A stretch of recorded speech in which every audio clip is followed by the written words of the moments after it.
just catching up on my stories. Viktor Krum's wand, as you can see, he's an international Quidditch player, so obviously he had a flying creature on his wand. Beautiful. Yeah, and it kind of reminds me of a broomstick, that dip on straight. Ah, yeah, where they have like the seating area Yeah, right the little there. seating spot. Mm-hmm. Or if you flip it over, you could just sit on the bird's neck. Zoom! Viktor Krum's has a good coloring, really good coloring. It has a good wooden texture on it. Look closely. The Accio camera.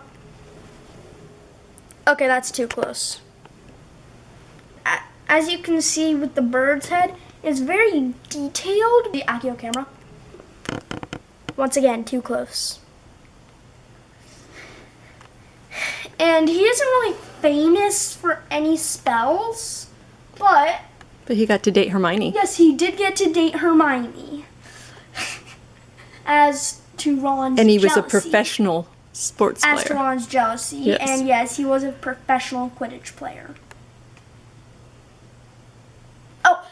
So, being an international Quidditch player, he has hit on Jenny once, but, you know, Harry discouraged him before, so it's just a simple tight grip. It's a simple tight grip. I can't remember which bird head side goes up, whether it goes up or down. I'm just gonna put it down because it's more comfortable. And he does hold a tight grip like this.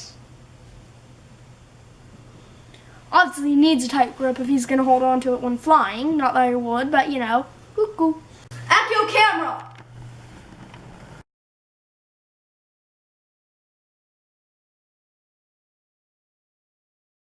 My wand case can no longer hold all of my wands, so I've decided I'm going to make a little place to put all my wands. This bar is going to be cut every 1.5 inches to make room for each of the wand. I'm going to drill a hole straight down. I was just looking for a 1x1 in the garage, and I found this old piece of wood that is actually very decorational, and it's going to hang up on the wall beautifully and hold all of the wands all the way across. I think I'll be able to get 23 wands onto this piece of wood.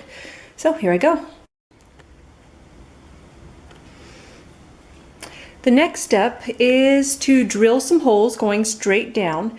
I'm going to be using a 5/8 inch drill bit, and I'm starting smaller than I need to. If I find I want the wands to go in a little bit further, then I'll go ahead and use a 1/2 inch drill bit.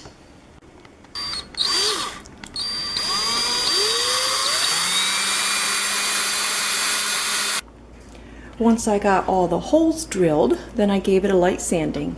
For the most part, I stayed with the 3/4, and then for a few holes, I just widened the top part with the 1/2 inch. I'm really liking the way this is looking, but I can see that I'm going to have to make individual drill sizes. So I'm going to decide where I want each wand and widen some of the holes. Now most things I do, I like a rustic look to, and this is no different. I did a darker wood, and I did not use a smooth sanding so that we end up with some scar marks within the, you know, the darker spots like that. But to get inside the smaller circles, I'm just going to use a Q-tip with the stain, and that way it's complete.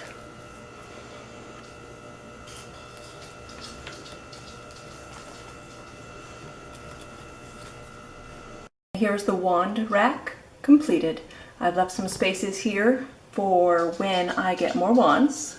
I drilled the initial holes, but we'll widen them as needed. This can either be hung up with a picture hanger wire attached to the back, or it could be drilled directly into the wall. What I have here are some holes on the back so that I can hang nails onto the wall and then hang this onto it. So this is how it's going to look when it's hung up onto the wall. All those wands. On this side here, we've got the majority of the good guys in order that we meet them, from Harry Potter all the way to Luna Lovegood. And same thing on the bad guy side.